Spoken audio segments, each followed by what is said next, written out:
যে আধাৰ অসমত বহু বছৰ হৈ গ'ল প্ৰাপ্তবয়স্ক মানুহে এতিয়া আধাৰ লোৱাৰ প্ৰয়োজনীয়তা নাই কাৰণ তেওঁলোকক ইতিমধ্যে আধাৰ দিয়া হৈ গৈছে এতিয়া আধাৰ দিব লাগে খালি শিশুক নতুনকৈ জন্ম হোৱা গতিকে আমি এতিয়া অসমত এটা নিয়ম আনিম অহা কেবিনেটত এই বিষয়ে আৰু আলোচনা হ'ব অলপ ভাল কৰি যে প্ৰাপ্তবয়স্কই আধাৰ বিচাৰিলে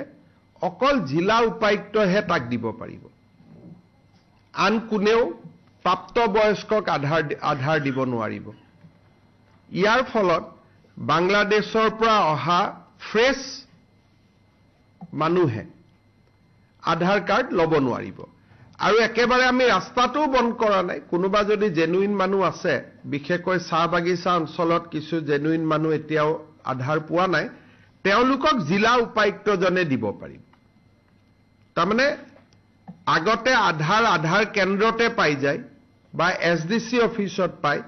এটা ডিসি জনে নিজে নোচোৱালৈকে আধাৰ পোৱা ৰাস্তাটো বন্ধ হৈ যাব এইটো এটা অসমত আমি নতুন বিদেশী মানুহে যাতে আধাৰ নাপায় তাৰ কাৰণে এটা ডাঙৰ ব্যৱস্থা হ'ব এটা ডিটাৰেন্ট হ'ব আৰু আজিকালি আধাৰ লবৰ কাৰণে বা এইবাৰ ভোটাৰ লিষ্টতো নাম সোমাবৰ কাৰণে জন্ম মৃত্যুৰ প্ৰমাণ পত্ৰ লাগিব লাহে লাহে সেই কাৰণে আমি জন্মৰ প্ৰমাণ পত্ৰ দিয়া ব্যৱস্থাকো অলপ টাইট কৰিব খুজিছো বহুদিন আগতে জন্ম লোৱা মানুহেও যে আজি মোৰ বয়স 16 বছৰ আগত ডেট এটা দি মই বেক ডেটত জন্ম পত্ৰ লওঁ বেক ডেট মানে ইলিগেলি নহয় লিগেলিয়ে লওঁ মই লিখিয়ে দিওঁ যে মোৰ 1980 চনত জন্ম হৈছিল তেতিয়া মই জন্মৰ প্ৰমাণ পত্ৰ ল'ব নোৱাৰিলো এতিয়া মোক জন্মৰ প্ৰমাণ পত্ৰ দিয়ক তেনেকুৱা কেছ বিলাকো ডিচিৰ ওচৰলৈকে যাব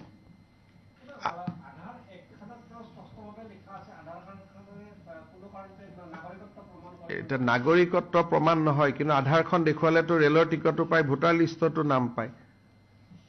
এক্টৰ লিখা আৰু বাস্তৱৰ কথাটো বেলেগ আধাৰখন দেখুৱালেতো আপুনি দিল্লী মুম্বাই কলিকতা সকলোতে গৈ আপুনি ভোটাৰ লিষ্টতো নাম সোমাব পাৰে এতিয়া আমাৰ অসমত ভাৰতত গেছৰ সিলিন্ডাৰ ল'ব আধাৰ লাগে বেংক একাউণ্ট খুলিব আধাৰ লাগে গতিকে আধাৰখন হৈ গ'লে বাকি কামখিনি ইজি হৈ যায় আধাৰখনক ব্লক কৰি দিলে বাকি একো কাম নহয় আধাৰখনটো দেশৰ নাগৰিক নহলেও পাব পাৰে যদিহে বৈধভাৱে প্ৰৱেশ কৰে যে মই পাছপোৰ্ট ভিসা দেখুৱালে 3 মাহতকৈ বেছি থাকিলে আধাৰখন মই ল'ব পাৰো কিন্তু অবৈধ প্ৰৱেশ কৰিলে নোৱাৰো গতিকে আমাৰ সমস্যাটো বৈধ প্ৰৱেশক লৈ নহয় আমাৰ সমস্যাটো হল অবৈধ প্ৰৱেশক লৈ গতিকে আমি যদি